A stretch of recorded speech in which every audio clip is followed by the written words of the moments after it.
สบายดีมาพบกันอีกครั้งกับวิดีโอต่อจากวิดีโอสุดแล้วนี้เราจะมาเฮ็ดเมนูนึ่งกุ้งซึ่งเมนูนึ่งกุ้งนี่ก็เป็นเมนูที่ง่ายๆสามารถเฮ็ดได้เพียง 10-15 นาทีการเกี่ยมเครื่องนึ่งแล้วก็น้ำแจ่วของมันใช้เวลาบ่ดน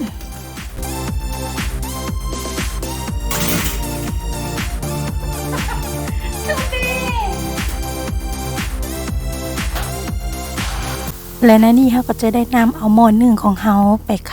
ตั้งไฟเราก็ได้เปิดไฟใส่ไฟกลาง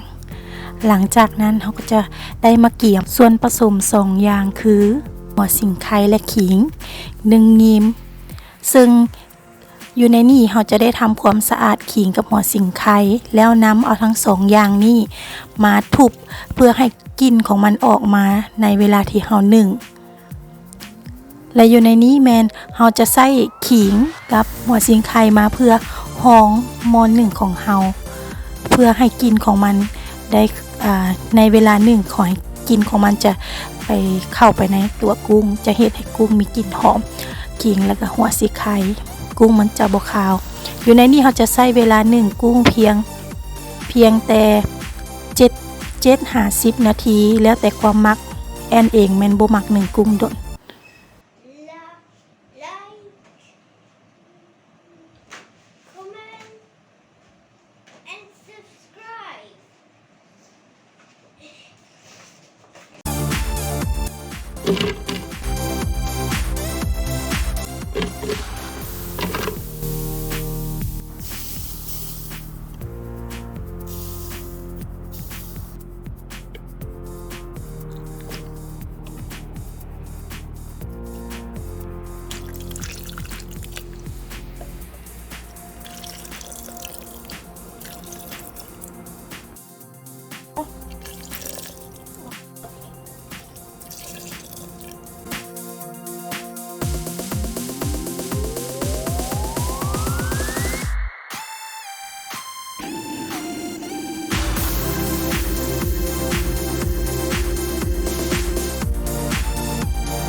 และนี่ก็คือแจ่วส้มของเราหรืออีกชื่อหนึ่งเอิ้นว่าซีฟู้ดซอส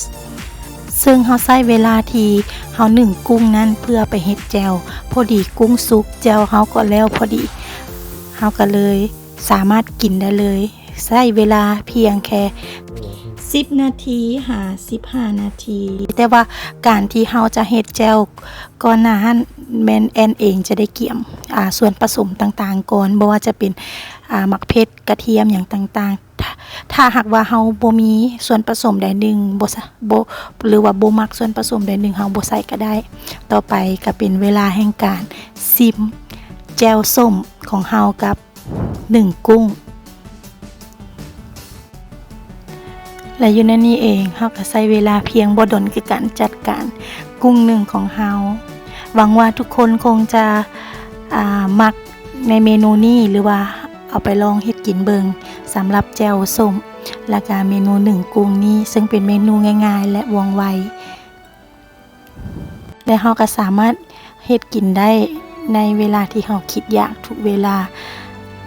ถ้าเฮาได้มีการเกี่ยมกุ้งที่ว่าเฮาได้เฮ็ดไปแล้วในวิดีโอครั้งก่อนนั่นก็คือการอนามัยกุ้งและเก็บกุ้งไว้ในตู้แช่ถ้าเฮาสามารถจับออกมาเพื่อนึ่งได้เลยกินได้เลยและมาถึงตอนนี้แล้วแอนก็ขอบใจในการติดตามรับชมรับฟังวิดีโอของเรา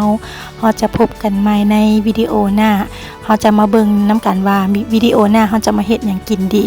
ซึ่งวิดีโอนี้แอนขอบใจลาก่อนสบายดี